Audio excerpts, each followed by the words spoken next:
క్షవరం అయితే గాని వివరం తెలియదన్నట్టు ఎకరాలు ఎకరాలు పోయిన తర్వాత ఈ పనులన్నీ చేస్తున్నాను. చిన్నప్పుడైతే కుంకుడుకాయలతోటే చేపించేది మా నాయనమ్మ స్నానం.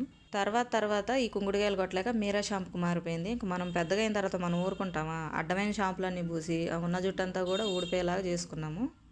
నాకేమో జుట్టు అంటే ఇష్టం. ఎవరేం చెప్పినా సరే అది వాడు, జుట్టు ఇంత పొడుగు పెరిగిపోద్ది అని చెప్పంగానే వెంటనే అవన్నీ తెచ్చుకొని రాసుకుంటూ ఉండేదాన్ని.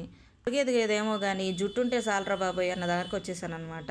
ఇంకా జుట్టు అంతా ఊడిపోతుందని చెప్పి ఈ షికాకాయ, ఇంకా కుంకుడుకాయలు, రోజ్మెరీ, మెంతులు, ఇంకా కలోంజి ఇవన్నీ కలిపి నేనే షాంపూ అయితే తయారు చేసుకుంటున్నాను.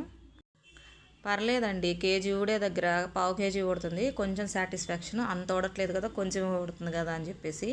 ఏంటో అండి ఈ కుంకుడుకాయలు అప్పట్లో మా నాయనమ్మ కొట్టలేకపోయేదనమాట. గట్టిగా నారలు సాగినట్టు సాగుతూ ఉండేవి. ఇప్పుడేంటో కొట్టంగానే పగిలిపోతున్నాయి. ఇవి మరి ఒరిజినల్ అంటారా కాదంటారా? అన్ని తలలకే రాసేసి బాడీకి ఇవ్వాల్సిన విటమిన్స్ అయితే ఇవ్వకుండా ఉంటే నువ్వు వీటిని రాసినా కూడా ఆ జుట్టు అయితే ఉండదు, ఊడిపోతూనే ఉంటుంది. కడుపులోకి తీసుకోవాల్సినవి కంపల్సరీ తీసుకోవాల్సిందే. వీడియో నచ్చితే లైక్ చేయండి.